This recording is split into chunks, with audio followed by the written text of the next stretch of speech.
अगले 5 साल ये सरकार ना सिर्फ इसी मजबूती से अपना कार्यकाल पूरा करेगी, हमारे प्रधानमंत्री जी के नेतृत्व में कुछ भी आगे पीछे करने की सोच रखता है तो इस बात को वो अपने मन से निकाल दे। प्रधानमंत्री जी के नेतृत्व को स्वीकार किया है और उन्हीं के नेतृत्व में 5 साल ये सरकार मजबूती से अपना कार्यकाल पूरा करेगी। बिहार में 90 का दशक जंगल राज के वजह से जाना इसीलिए गया, पर सकारात्मक विपक्ष की भूमिका होनी चाहिए। नौकरी का श्रेय लेना होगा तो तुरंत आप हर मंच से खड़े होकर बोलिएगा। एनडीए की सरकार बनी है, उसी में ही सारे पुलों का निर्माण हुआ है कि हमारी सरकार है भैया, जिम्मेदारी है हम लोग। हम सब चिंतित हैं कि गुणवत्ता के साथ कतई किसी तरीके का कोई समझौता बर्दाश्त नहीं किया जाएगा।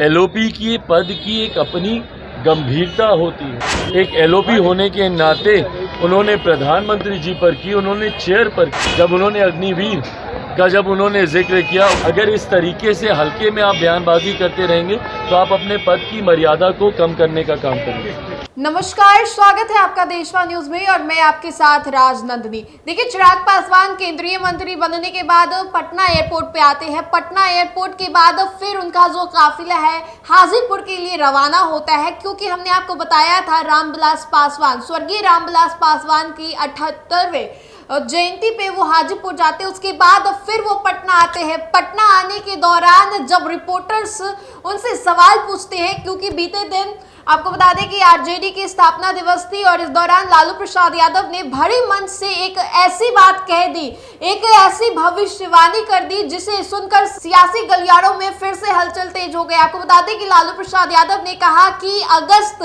आते आते बीजेपी की सरकार गिर जाएगी। जी हाँ, बीजेपी की सरकार गिर जाएगी अगस्त आते आते। इस बात को लेकर सियासी गलियारों में फिर से हलचल तेज हो गई है। इसका जवाब चिराग पासवान क्या कुछ देते हैं, आप खुद ही सुन लीजिए। 5 साल में तो उनके कार्यकर्ता तैयारी कर नहीं पाए थे। परिणाम सबके सामने, कितनी सीटें लड़े और कितनी जीते हैं ये सब जानते हैं। देखिए, अपने कार्यकर्ताओं को उलझाने के लिए, उनको रिझाने के लिए, उनको फंसा के रखने के लिए भैया 5 साल तक क्या करेंगे? यही बातें बोलना ना पड़ेगा। अब चुनाव हो रहा है, अभी अगस्त की डेट दी है, उसके बाद दिसंबर की देंगे, उसके बाद अगले साल की देंगे, फिर 1 साल की देंगे, फिर 1.5 साल की देंगे। करते करते अगला 5 साल इन लोगों को किसी तरीके से खींचना है।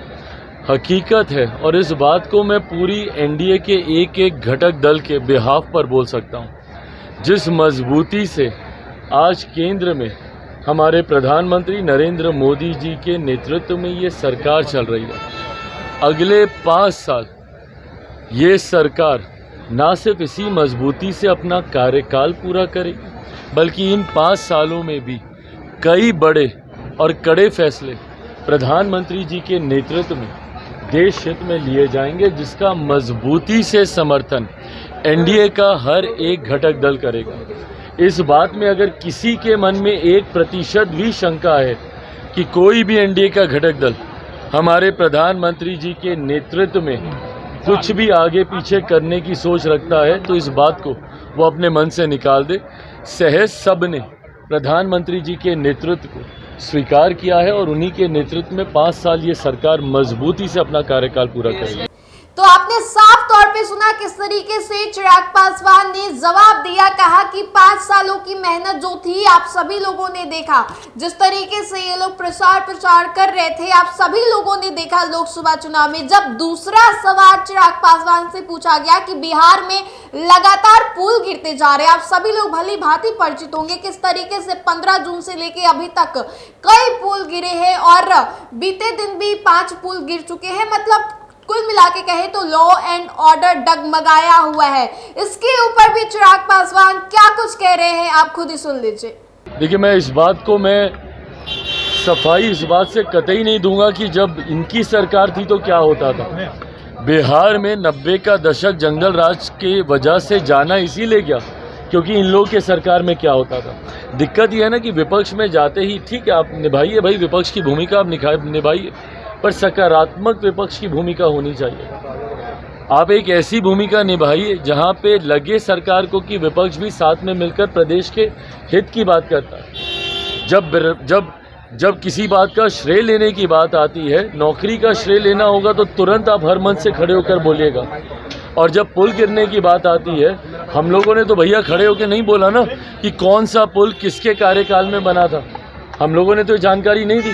ऐसा तो नहीं है कि भाई अभी जो 6 महीने पहले जो एनडीए की सरकार बनी है उसी में ही सारे पुलों का निर्माण हुआ है। हम तो इस बात को सहज स्वीकार भी करते कि हमारी सरकार है भैया, जिम्मेदारी है हम लोग की। पर ऐसे में जब आप उंगली उठाते हैं तो आप ये भी तो देखिए कि आपके कार्यकाल में क्या होता था।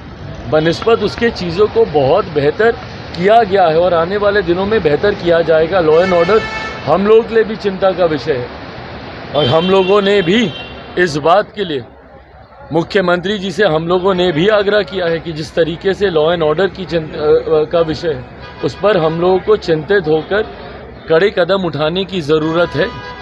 पुल गिरे उसको भी लेकर हम सब चिंतित हैं कि गुणवत्ता के साथ कभी किसी तरीके का कोई समझौता बर्दाश्त नहीं किया जाएगा। पर विपक्ष की भी जिम्मेदारी बनती है कि ऐसे में सकारात्मक भूमिका निभाए। तो आपने साफ तौर पे सुना, चिराग पासवान भी एक्शन मोड में है। कहे हैं कि बिहार सरकार से उनकी मांग है और जिस पे बिहार सरकार अभी वर्क भी कर रही है, काम भी कर रही है, निगरानी कर रही है। उनसे जब आखिरी और तीसरा सवाल पूछा गया, राहुल गांधी ने जिस तरीके से रक्षा मंत्री पर आरोप लगाया है और कहा है कि अग्निवीर वाले लोगों को कॉम्पनसेशन देना है, सदन में ऐसी बात कही है, इस पे क्या कुछ कहते नजर आ रहे हैं चिराग पासवान? भाई ये गलत तथ्यात्मक जानकारी सदन के पटल पर आप रखिएगा और आज की तारीख में आप सिर्फ एक सांसद की भूमिका में नहीं है ना कि आप कुछ भी आए बोले और चले गए।